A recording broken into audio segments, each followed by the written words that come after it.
So let me ask you a question. Do you truly believe that when you vote, you're logically weighing all the policies? Or is that decision sort of preloaded with feeling? Exactly. We always assume democracy is this big battle of ideas, but what if it's really just a contest of primal emotions? It's a huge question. Welcome to a bold new take on book coverage. This is an extended analysis. It's more than just a summary, though we do include that. We examine how an author shapes their argument, how they build influence, and how they earn or maybe lose your trust. It's all about giving you the tools to read with sharper insight. Should you read this book? This should help. It's also excellent for any aspiring writers out there. And if you find this expanded format valuable, we would love to hear from you. Your feedback really helps guide what we do next. Today, we are diving into Drew Westen's The Political Brain, the role of emotion in deciding the fate of the nation. And this book, it has a premise that sounds almost simple, but the implications are pretty radical. They really are. And Westen himself, he's got some serious professional weight behind him. He's a clinical and political psychologist at Emory University. So not just a pundit. Not at all. His specialties are political cognition and brain imaging. So that background immediately gives him authority as both a hard scientist and, a strategist who's seen how the game is played. And the context for when this was written is so important, right? This is the mid-2000s. Yes, right after a string of really frustrating Democratic losses.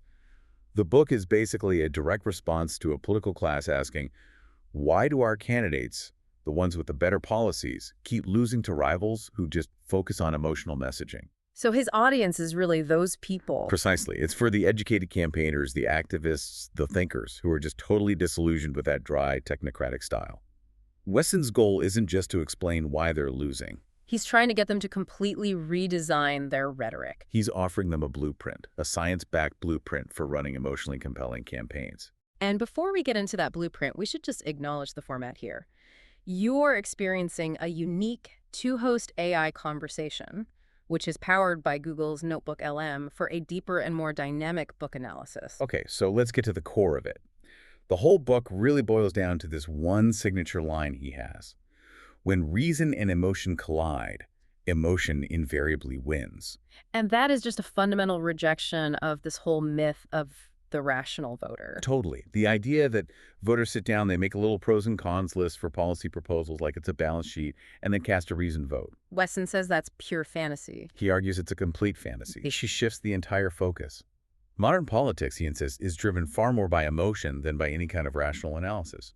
Campaign success really just hinges on scripting and staging those emotions effectively. He says voters' choices are organized by, networks of affective associations. Right. And we should probably break that down. Yeah, what does that actually mean in plain language? Is it just a fancy way of saying we have feelings about certain labels? It is, but it's a bit more specific than that.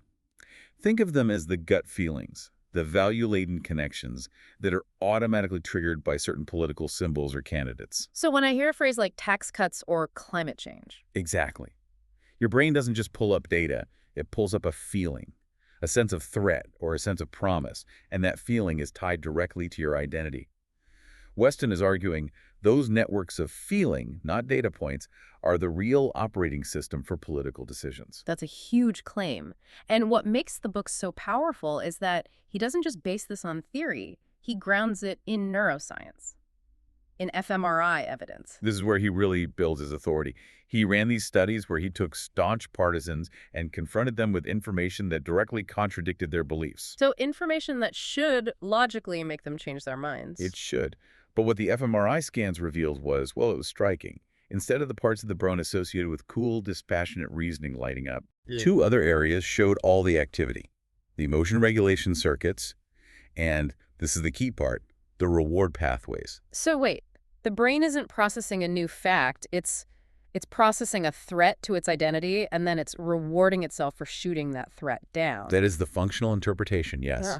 The brain works really hard to get rid of that conflict between the new information and the belief it already holds. And once it finds a way to rationalize it away, it releases a flood of dopamine. It literally feels good to stick to your guns. Wow, so that's the biology of confirmation bias. That's what he argues. And it explains why a 5-point policy plan just bounces off most people, while an emotionally charged soundbite or a simple story just sticks. Which brings us right to his theory of rhetoric. If science shows our brains default to emotion, how do you translate that into a winning campaign? This gets into his metaphor of framing. Right. He says political people have to stop operating in the marketplace of ideas, which suggests a rational debate. And start competing in the what? In the marketplace of emotions. That contrast is probably one of the most effective rhetorical moves in the entire book. Because it basically gives politicians permission to campaign on emotion. It recasts persuasion as, like, effective marketing instead of some high-minded debate. For his audience, it makes emotional appeals seem not manipulative, but just realistic. And necessary. And this leads to his tone, which can be pretty scathing. That's another key strategy. He creates this really stark, almost embarrassing contrast.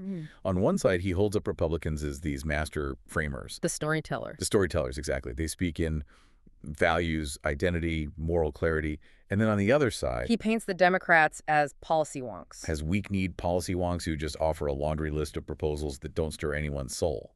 The whole point of that contrast is to kind of embarrass his audience into rethinking their entire approach. It's so interesting because he's using intense pathos, anger, frustration to argue for using pathos. He's storytelling about why you need to be a better storyteller. It's incredibly dramatic. And the most compelling parts of the book aren't the abstract theories. They're when he reconstructs past elections, Carter, Dukakis, Al Gore, John Kerry, and then he just injects these vivid, counterfactual speeches that he thinks they should have given. Can you give us a taste of one of those? What would that sound like? Sure. Think about 2004, when John Kerry was getting attacked over his Vietnam service. Westen writes a script where Kerry doesn't just defend his record. He attacks the attackers with moral indignation. Instead of some policy detail, the imagined Kerry says something like, "I know what courage is. I saw men die for their country, and I will not stand by while people who never wore the uniform sling mud and question my loyalty. My service is not the issue. The gutlessness of these smear tactics is the issue." That is so much more powerful. It shows you, it doesn't just tell you how emotional language and moral clarity can just overwhelm a dry, factual defense. It dramatizes his entire thesis on the spot. It's the blueprint right there on the page. And speaking of content that can really shift your thinking, this seems like a good moment to mention Mindful Moments. That's our YouTube channel offering AI book analysis, summaries, and critiques, all designed to inspire reflection and rational thought. So, okay, let's pivot a little bit. Let's get into the critical analysis of the book, because for its intended audience, it was this massive wake-up call. Right. It basically argued that ignoring emotion is, ironically, the most irrational strategy you could have.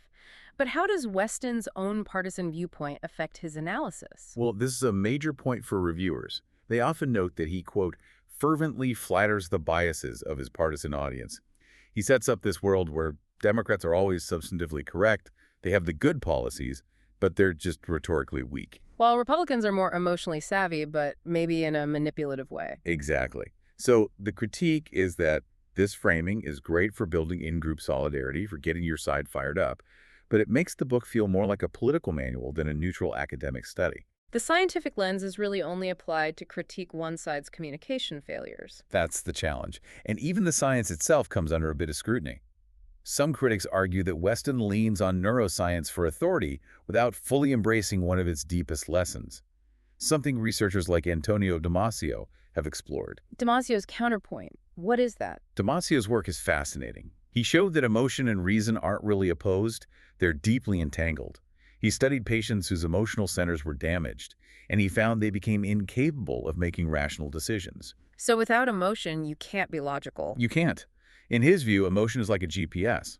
It provides the necessary signals that help us value information and make complex choices. So the more nuanced take isn't emotion wins, so ditch reason. It's emotion informs reason, and you can't really have one without the other. And critics say Westen underplays that a bit. He does, in his push for emotional primacy. He presents emotion more as a political weapon to be wielded, rather than the inescapable context for all human thought. And that leads to what some call the book's ethical gap. The normative blind spot, yes. This feels like the biggest intellectual challenge to the book. He gives strategists this incredibly powerful, science-backed toolkit for emotional mobilization, but he doesn't spend a lot of time on the ethics of using it. Right. It leaves this huge controversial question hanging in the air. What happens to a democracy when fear or resentment or moral outrage are the main levers you're being taught to pull to gain power?